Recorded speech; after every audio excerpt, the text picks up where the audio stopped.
E aí pessoal, bom dia, Peterson falando. Hoje eu vim trazer para vocês aqui o japonês de fábrica. É isso mesmo, você escutou bem? O japonês de fábrica, o japonês que eu e você precisamos. Por que dessa diferença? Porque quando nós vamos começar a estudar o japonês na parte didática, eles ensinam um japonês muito formal, né? Não que você não tenha que aprender o japonês polido, o japonês formal.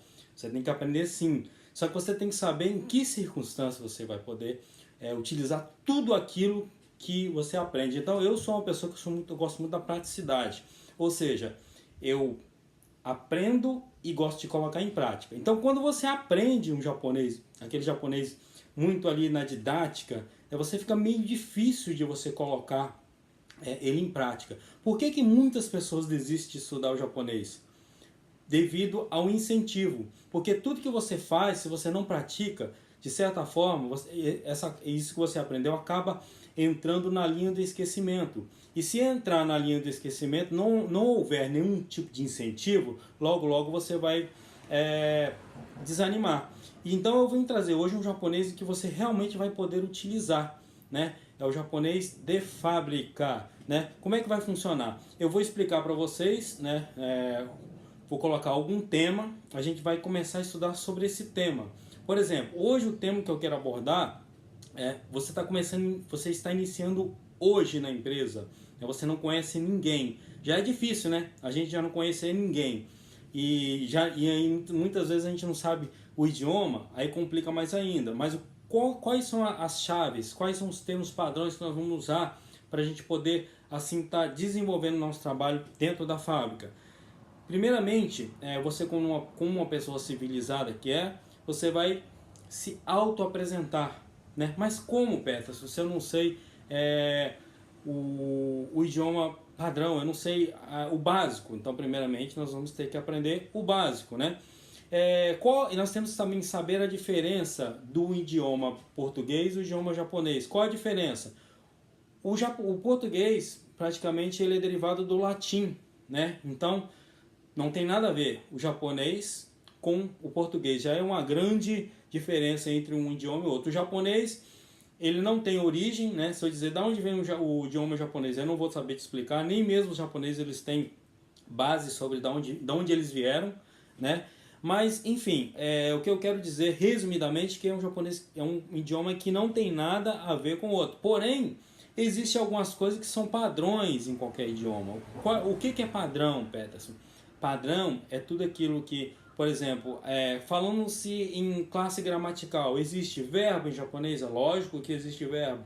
Existe adjetivo? Existe adjetivo. Existe pronomes pessoais, advérbios? Existe. Só que a diferença, talvez, de se conjugar, ou a diferença, às vezes, de se expressar, é lógico, é óbvio que é diferente. Mas muitas vezes, o japonês básico, não estou falando que o japonês é um idioma fácil de se aprender. Só que, por exemplo, o japonês básico, ele é muito mais fácil de se aprender do que o português. Por exemplo, vou citar uma frase aqui e eu vou explicar para vocês que essa frase, o final sempre, no final da frase sempre vai existir o verbo. Por exemplo, em português eu vou falar assim, eu vou ao mercado, né? Eu vou ao mercado. Eu seria o sujeito. Vou, o verbo, ao mercado. É o objetivo, né? É o lugar onde você quer chegar. No japonês, o primeiro, que é o sujeito, ele vai ficar na primeira classe mesmo. O que vai mudar aqui do japonês e o português? O verbo vai vir para o final e o objetivo vai vir ao meio. Como é que vai ficar essa frase? Watashi wa super ni ikimasu. Watashi wa super ni ikimasu. Então, isso quer dizer o quê? Que a classe gramatical ela existe em ambos os idiomas, porém, né, a colocação é que sofre variações, né? Então, por exemplo, em português, eu trabalho na Samarco. Eu trabalho na Samarco, né? Eu trabalho, olha só, eu ele é um pronome pessoal, trabalho é um verbo na Samarco, né? Que seria ali o local que a pessoa está executando a atividade, seria o objetivo dela. Então, em japonês ficaria como? Eu é watashi, né? Trabalho é hataraku, né? Samarco é samarco. Só que aonde vai mudar? Ó, eu trabalho na samarco. Watashi wa samarcos de hatarakimasu, né? Então o verbo vai vir para o final, né?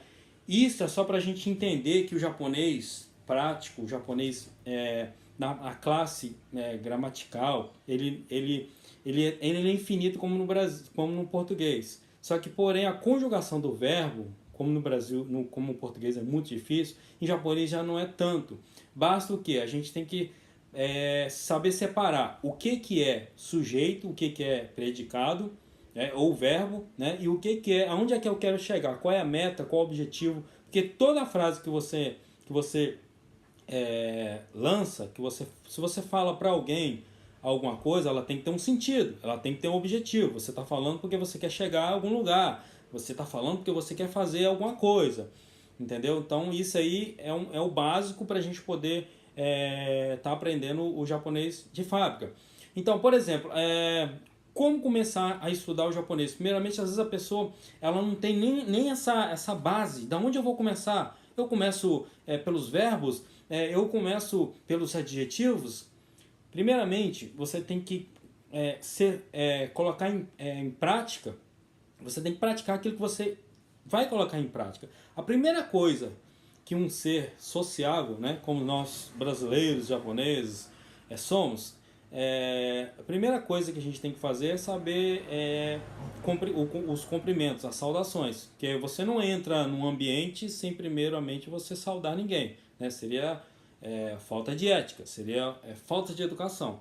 Então, quais são os 3 cumprimentos principais do idioma? Primeiro, bom dia. Segundo, boa tarde. Terceiro, boa noite, dependendo da ocasião. Por exemplo, se você está entrando na empresa hoje, né? Hoje você está entrando na empresa, é o seu primeiro dia. Se você não sabe nada de japonês, a primeira coisa que você vai falar é bom dia. Então, vamos lá? Ohayou gozaimasu.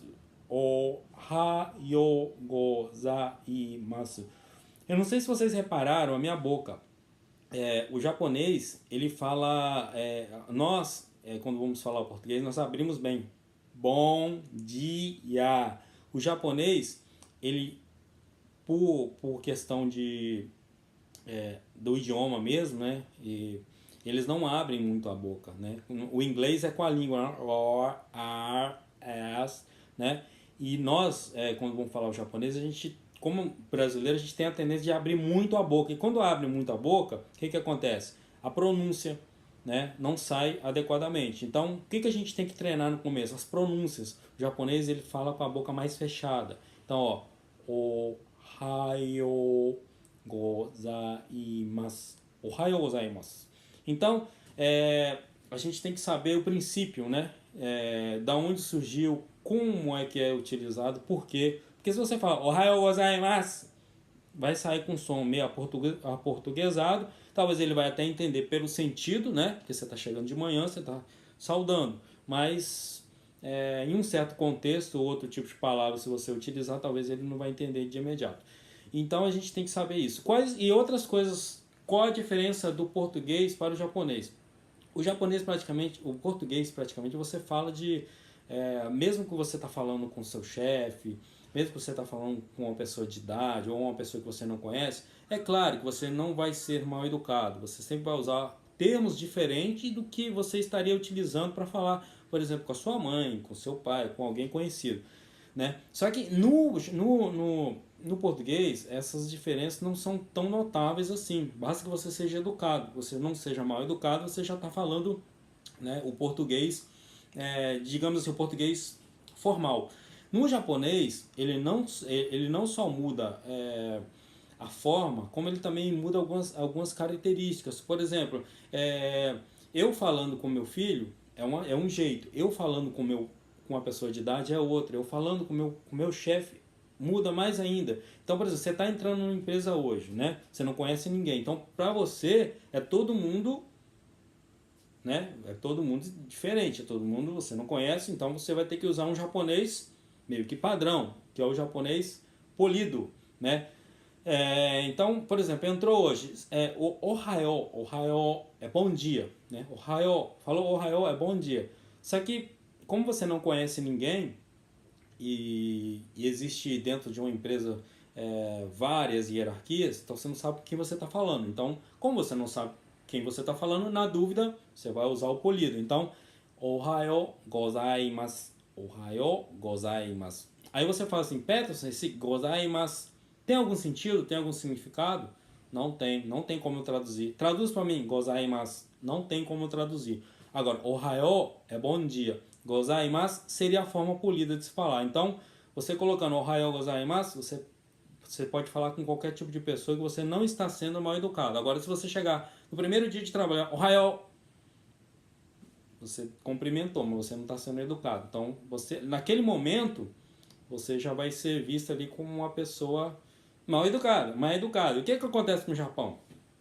Existe preconceitos, existe diferença de raças, existe bullying, existe, como eu vou falar que não existe? Só que muitas vezes o japonês ele tem uma forma que ele generaliza de uma forma diferente de nós ocidentais. Por exemplo, se lá no Brasil eu chegar todo sujo, né, e sentar num restaurante, eu chego lá no restaurante lá, vamos colocar de classe média, sentar todo sujo, o cara já vai ficar me olhando ali, né, que esse cara veio assaltar, ele veio fazer uma refeição, o que esse cara tá fazendo aí? Ele não tem dinheiro nem para, né, a pessoa já vai olhar ali, vai olhar pelas vestes, ele não tem dinheiro, ele primeiramente vai achar que houve um equívoco, o cara entrou ali, né? Esse é uma prática, é um costume que, infelizmente, né? É óbvio que todo mundo, existe pessoas diferentes, mas geralmente a pessoa vai julgar ali, né?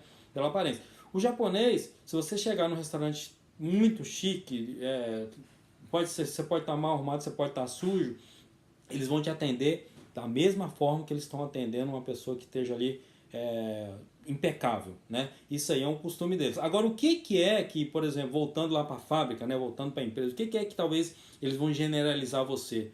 A educação. Primeira coisa que eu vou falar, poxa, não é porque ele é brasileiro, né? É porque ele é mal educado, né? E aí, às vezes eles pegam uma pessoa e já generalizam. Poxa, aquele brasileiro ali já chega e já fala Ohayo, né? Sendo que ele tinha que falar Ohayo gozaimasu, né? Já eles generalizam dessa forma. Então a gente tem que tomar muito cuidado. Como não se diz que a primeira impressão não é que fica, então a gente tem que aprender pelo menos o básico para saber como a gente não impactar quando a gente está entrando numa empresa. Né? Porque a gente depende das pessoas que estão ali. Se eu começar já a ser rude, eu falo, não, eles que se danem, desculpa eu falar assim, porque eles estão contratando brasileiros, eles têm que saber que o brasileiro é assim. Não, não é assim dessa forma. Se você quer ficar, você tem um sonho de talvez morar aqui ou ficar por um determinado tempo, você tem que preservar a sua imagem. Você preservando a sua imagem, você está preservando a imagem dos brasileiros. Uma coisa também que é costume dos japoneses fazerem e nós não fazemos é chamado odigi. Odigi são as reverências. Por exemplo, ocidental ele fala, prazer, Peterson, tudo bom? Pega na mão. Os japoneses eles não têm um hábito ainda, né, de se cumprimentar dessa forma. Então eles fazem o quê? As saudações. Falou, abaixou. Né? E para cada grau, são 3 tipos de grau que existe na forma de saudar. Existe o 15 grau chamado Eshaku. Bom dia. Aí gozaimasu. Que você diz para as pessoas que estão... O trem passou. Para você diz para as pessoas que estão ali na mesma posição, que às vezes tem a mesma, né, que são seus amigos, né? São pessoas ali do seu dia a dia. Agora, pessoas que você não conhece, pessoas que você está passando na rua, vai cumprimentar, ou está entrou ali na empresa, você está falando com uma pessoa que tem um cargo acima do seu, então você já vai fazer 30 graus. Então 30 graus é Ohayou gozaimasu, né? Já dobra mais. Então quanto mais você inclinar, maior é aquela pessoa. Mais cargo, maior o cargo daquela pessoa. Por exemplo, você está falando com o dono da empresa. Pô, é o dono da empresa, é o cara que tem o dinheiro, que construiu a empresa que você está trabalhando, que manda em todo mundo, inclusive em você. Então você tem que mostrar 45 graus. Ohayou gozaimasu. Até sumir aí no vídeo, né? Porque é assim que tem que fazer. É claro, você vai ter que fazer esse odigi, às vezes de princípio não, porque eles sabem também que nós somos brasileiros, não estamos habituados a fazer o odigi, que seriam as saudações, as reverências com dobradura. Mas pelo menos você sabendo já é, né, o essencial. E então, qual o intuito de eu estar aí fazendo esse vídeo hoje? Para poder a gente tá aprendendo pelo menos o porquê da diferença entre o japonês e o português, da cultura, né, um pouco da cultura, porque não adianta nada eu chegar aqui e falar assim, não, hoje eu vou aprender, ensinar para vocês a escrita de tal ideograma, hoje eu vou ensinar para vocês por que o, né, gostou da minha lousa? A lousa é invisível. Então, então eu quero ensinar para vocês o básico, o porquê de tal frase, como funciona a classe gramatical. Eu acho que isso é importante, né, para a gente dar o primeiro passo. Então, vamos aí, eu vou fazer esse vídeo, eu vou postar no YouTube e eu quero assim poder contribuir. Eu não gente, eu não estou importando aí com like, eu não estou importando aí com seguidores, eu quero de uma forma contribuir. É claro, eu estou fazendo esse vídeo para o pessoal do Japão, né? Pessoal que está chegando no Brasil agora, que está chegando, a primeira vez no Japão, a segunda vez, a terceira, a quarta e a 10ª, não importa, não importa, sabe japonês? Eu não sei, vamos começar. Sempre há tempo. Eu digo assim que nunca é tarde para se começar. E tem um colega do Brasil que falava assim, o ridículo é não perguntar, né? Não existe perguntas idiotas. Idiota é aquele que não pergunta. Então, esse vídeo também é para quem precisa, não é para quem sabe, né? Se você já está escutando, você fala assim, não, mas você está falando besteira, isso aí eu já sei. Isso aí é para quem necessita, tá bom? Claro, o pessoal do Brasil vai poder acessar, vai poder ver, com certeza, né? Mas esse vídeo a princípio é para o pessoal do Brasil, tá bom? Então, por hoje é só. Então, amanhã a gente já vai imaginar, a gente vai poder já elaborar outros temas, né? E conforme for aí também a necessidade de cada um, vocês podem postar, que eu estarei aí, estaremos, né? Trabalhando em equipe, eu tenho uma equipe aqui em casa, que eu tenho um filho que estuda no colégio japonês, eu tenho 2 filhos que estudam na escola japonesa, né? E nós estamos trabalhando em prol da comunidade. Então é isso aí, até mais, tchau!